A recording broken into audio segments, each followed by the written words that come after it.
Good morning, good afternoon, good evening. जब भी आप ये वीडियो देख रहे हैं, मैं आप सबका फिर से स्वागत करता हूँ करंट अफेयर्स के इस वीडियो में। इस वीडियो में हम जानने वाले हैं करंट अफेयर जो जुड़ा है उड़ान प्रोग्राम के बारे में।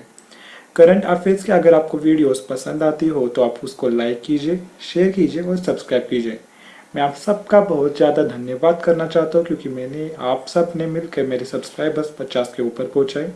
उसके साथ साथ ही आप इस 2-3 दिनों में बहुत ज़्यादा व्यूज़ दे रहे हैं मेरे इस चैनल पे। उस सब के लिए मेरा आप सबको बहुत ज़्यादा शुक्रिया। एक वीक में मैंने 50 सब्सक्राइबर्स का जो माइलस्टोन का वो पार कर दिया है। अब आज उसी तरीके से आप मेरे इस वीडियो में भी बहुत ज़्यादा प्रेम दीजिए।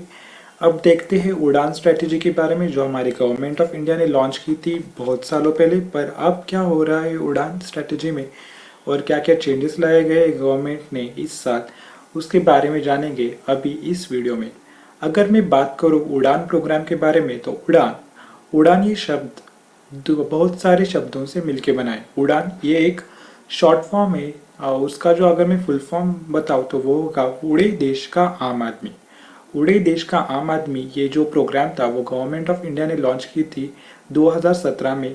किसके लिए लॉन्च की थी? तो सभी लोगों के लिए लॉन्च की थी और सभी नागरिकों के लिए लॉन्च की थी ताकि वो सब जो नागरिक है गवर्नमेंट ऑफ इंडिया में के जो कंट्रोल में जो नागरिक है उन सब को जो एयर ट्रांसपोर्ट हो और एयर ट्रैवलिंग हो वो अफोर्डेबल हो।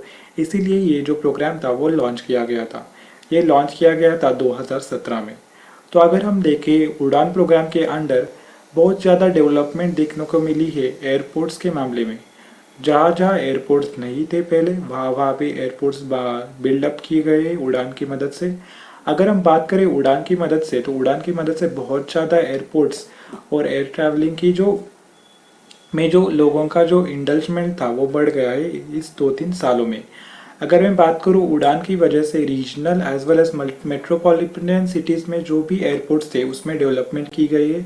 मुंबई के जो एयरपोर्ट है उसमें भी डेवलपमेंट की गई है। मुंबई में और एक नया एयरपोर्ट बन रहा है, उड़ान प्लान के अंडर ही बन रहा है। ये आपको अभी न्यूज़ में ही बता दिया गया होगा। उसके साथ साथ ही जो भी हमारे रूरल एरियाज है जैसे कि हमारा सांगली डिस्ट्रिक्ट में देखें, अगर हम देखें पल्लूस को देखें या फिर हम देखें मिरज को देखें, वहाँ भी एयरपोर्ट्स कंस्ट्रक्शन के बारे में लोगों में चर्चा बढ़ रही है। एज वेल एज गवर्नमेंट भी सोचे कि वहाँ पर भी एयरपोर्ट्स बनाया जाए।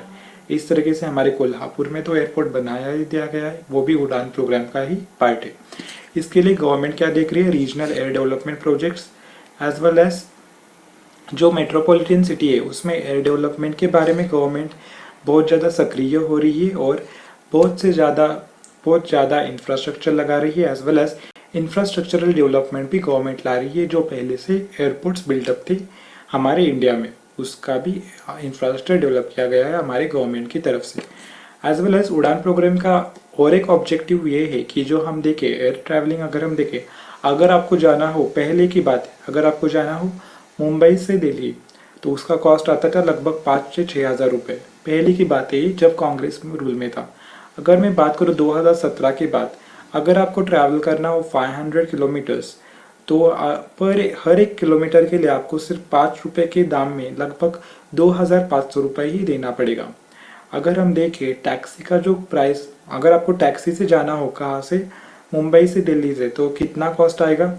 हर एक किलोमीटर के लिए टैक्सी लगभग 20 से 30 रुपये लेती है। अगर उससे कैलकुलेट करें हमारा कॉस्ट, तो अगर हमारा एयर ट्रांसपोर्ट का जो अगर हम कॉस्ट देखें 2500 और टैक्सी का कॉस्ट अगर हम देखें तो टैक्सी का कॉस्ट बहुत ज़्यादा हो जाता है as compare to air transport का कॉस्ट। इस कारण से उड़ान ट्रांसपोर्ट की वजह से एयर ट्रांसपोर्ट है वो लोगों में अफोर्डेबल किया जा रहा है। ज़्यादा से ज़्यादा लोग एयर ट्रांसपोर्ट से ही एक जगह से दूसरी जगह जाए, ये देखा जा रहा है। इस कारण से उड़ान प्रोजेक्ट एक बहुत बड़ा डेवलपमेंट लाने वाला है एयर ट्रांसपोर्ट के मामले पूरी इंडिया में। उसके साथ ही साथ उड़ान प्रोजेक्ट एम कर रहा है कि बहुत ज़्यादा लोगों को उसमें एम्प्लॉयमेंट दी जाए। मतलब जो हमारा बेरोजगारी का जो रेशो है इंडिया में वो बहुत ज़्यादा है एज़ कम्पेयर टू बाकी के नेशंस जो यूरोप में है और एशिया के बाकी के नेशन से। अगर हम देखें इंडिया में हर 10 लोगों में 7 लोग तो अनएम्प्लॉयड होते हैं और एजुकेटेड अनएम्प्लॉयमेंट की रेशो बहुत ज़्यादा है as compare to non educated unemployment में। बहुत ज़्यादा लोग खेती में इन्वॉल्व है, खेती में इतना ज़्यादा मतलब आउटपुट नहीं निकलता as compare to other sectors. इस कारण से उड़ान प्रोजेक्ट ये भी देख रहा है कि ज़्यादा से ज़्यादा एम्प्लॉयमेंट बनाई जाए लोगों में और ज़्यादा से ज़्यादा लोगों का इन्वेस्टमेंट हो इंफ्रास्ट्रक्चरल डेवलपमेंट में एज़ कम्पेयर टू खेती या फिर टर्शरी सेक्टर में। इस कारण से उड़ान प्रोजेक्ट ये भी देख रहा है कि ज़्यादा से ज़्यादा लोग गवर्नमेंट जॉब फैसिलिटीज़ से जो होने वाला जॉब है उसमें ज़्यादा से ज़्यादा कैसे इन्वॉल्व हो। उसके साथ ही जो हमारे यूथ है और युवा है उनके लिए भी नए नए रोज़गार उड़ान प्रोजेक्ट से लाए जाएंगे गवर्नमेंट के तरफ से। उसके साथ ही अगर हम देखें उड़ान प्रोजेक्ट में लगभग 400 स्पॉट्स ऐसे चुने गए हैं जहाँ पे नया एयरपोर्ट डेवलप की जाएंगी या फिर 400 ऐसे स्पॉट्स को चूज़ किया गया है जहाँ पे नया एयरपोर्ट बिल्डअप हो जाएगा इन 5 या 6 सालों में। तो फिर ये भी एक बहुत बड़ी खुशखबरी है भारतीय नागरिकों के लिए, क्योंकि अब एयरपोर्ट पहले अगर हम देखें हमारा जो सांगली डिस्ट्रिक्ट था और कोल्हापुर डिस्ट्रिक्ट था, कोल्हापुर में भी पहले एयरपोर्ट नहीं हुआ था। इस कारण से अगर हमें एयर से ट्रैवल करना है तो हमें सांगली से पुणे या मुंबई तक जाना पड़ेगा। पुणे और मुंबई वैसे भी बहुत पास नहीं है, सांगली से लगभग 300-400 किलोमीटर दूरी है उसकी। अगर हम देखें इस 400 स्पॉट्स को चूज़ किया गया है, ऐसे 400 स्पॉट्स को चूज़ किया गया है कि एक स्पॉट से और दूसरे स्पॉट्स के बीच में इतनी ज़्यादा दूरी नहीं है। मतलब जो उस स्पॉट के एरिया के अंडर के जो लोग हैं उनको ज़्यादा ट्रैवल करके एयरपोर्ट या एयर ट्रांसबिलिंग के लिए ज़्यादा ट्रैवल करना नहीं पड़ेगा रोड से। मतलब लगभग 10 किलोमीटर या 20 किलोमीटर के जो एरिया है उसके अंडर ही सारे एयरपोर्ट्स डेवलप किए जाएंगे इस प्रोजेक्ट के अंदर। और लगभग 400 ऐसे स्पॉट्स पूरे इंडिया में एज वेल एज बहुत सारे स्पॉट्स महाराष्ट्र में भी चूज़ किए गए हैं जहाँ पे नए एयरपोर्ट डेवलप की जाएंगे as well as air transport का जो भी इंफ्रास्ट्रक्चर होगा वो डेवलप किया जाएगा। अगर हम बात करें उड़ान प्रोजेक्ट की तो उड़ान प्रोजेक्ट को नरेंद्र मोदी जी ने लॉन्च किया गया था 2017 में और उसकी पहली फ्लाइट 2017 में ही ली गई थी। अभी जो फेज चल रहा है, अभी 2023 में जो फेज चल रहा है वो उड़ान का फेज 6 चल रहा है और उड़ान का फेज 7, 8 भी आएगा जो आगे जाके आएगा। वो क्या एम कर रहा है कि वो ज़्यादा से ज़्यादा लोगों को इन्वॉल्वमेंट लाने वाला है एयर ट्रांसपोर्ट में। ज़्यादा से ज़्यादा लोग जब वो जम्मू मतलब जब वो लोग कन्याकुमारी से जम्मू तक जाना चाहते वो ट्रेन से न जाकर एयर से जाए, ये देखा जा रहा है। एयर ट्रांसपोर्ट अफोर्डेबल किया जा रहा है लोगों के लिए और एयर ट्रांसपोर्ट में डेवलपमेंट लाने का वादा है इस उड़ान प्रोजेक्ट से। ये उड़ान प्रोजेक्ट का अब जो 7th फेज था या फिर जो 6th फेज था वो इस अप्रैल में लॉन्च किया गया था। इस कारण से मैंने इस प्रोजेक्ट की जो जानकारी थी वो मेरी करंट अफेयर्स में डाली है। अगर आपको कोई शक हो इस उड़ान प्रोजेक्ट की कोई किसी भी इंफॉर्मेशन के बारे में तो आप मेरे को कमेंट करके ज़रूर बताइए। एज वेल एज किस बारे में अगर आपको करंट अफेयर चाहिए हो तो आप मेरे को कमेंट में भी बता सकते हैं कि अगर आपको किसी टॉपिक के ऊपर इन्फॉर्मेशन चाहिए हो या किसी टॉपिक के बारे में जानकारी चाहिए हो तो आप मेरे को कमेंट में बता सकते हैं। एज वेल एज अगर मैं देखूँ उड़ान प्रोजेक्ट के अंडर 46 टूरिस्ट स्पॉट को डेवलप किया गया है पूरे इंडिया के अंदर। मतलब 46 स्पॉट्स ऐसे डेवलप किए गए जहाँ पे टूरिज़्म का डेवलपमेंट हो रहा है। टूरिज़्म का अगर डेवलपमेंट हो तो आम लोगों का वहाँ पे एम्प्लॉयमेंट भी बढ़ जाता है। एम्प्लॉयमेंट अगर बढ़ जाएगा तो फिर इकोनॉमी भी बढ़ जाएगी। इस कारण से उस एरिया में डेवलपमेंट भी हो जाएगी। अगर मैं देखूँ पुणे और मुंबई में एयरपोर्ट्स पहले से बिल्ड थे as well as industrial area माना जाता है मुंबई का। बहुत ज़्यादा लोग वहाँ पे एम्प्लॉयमेंट के लिए जा रहे हैं, ज़्यादा लोग जा रहे हैं। इस कारण से लोकल लोगों का भी बहुत ज़्यादा फ़ायदा हुआ है। लोकल लोगों का फ़ायदा कैसे हुआ? एम्प्लॉयड लोग जा रहे।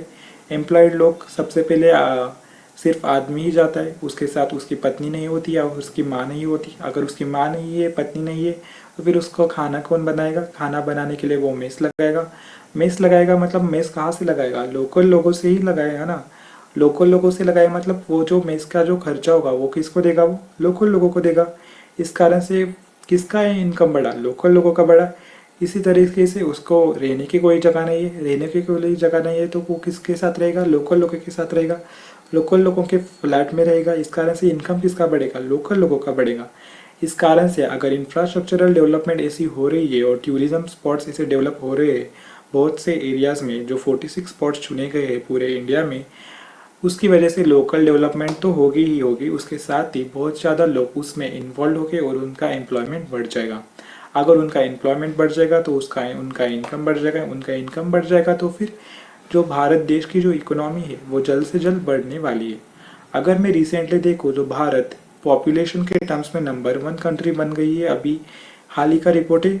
अगर हम देखें तो पॉपुलेशन में ही नहीं नंबर 1 बनेगी तो फिर आने वाले सालों में इकोनॉमी में भी नंबर 1 बनेगी, अगर हमने ये ट्रेंड्स फॉलो किए तो इस वीडियो में इतना ही। अगर आपको किसी टॉपिक के ऊपर जानकारी चाहिए हो या किसी टॉपिक की आपको करंट अफेयर्स चाहिए हो तो मेरे को ज़रूर कमेंट करके बताइए। और अगर आपको किसी इन्फॉर्मेशन में शक हो तो मेरे को कमेंट करके बताइए। तब तक के लिए धन्यवाद। आप मिलते हैं अगली वीडियो में। अगली वीडियो किस पे होगी ये आप मेरे को ज़रूर कमेंट करके बताइए। तब तक के लिए धन्यवाद। See you in the next video.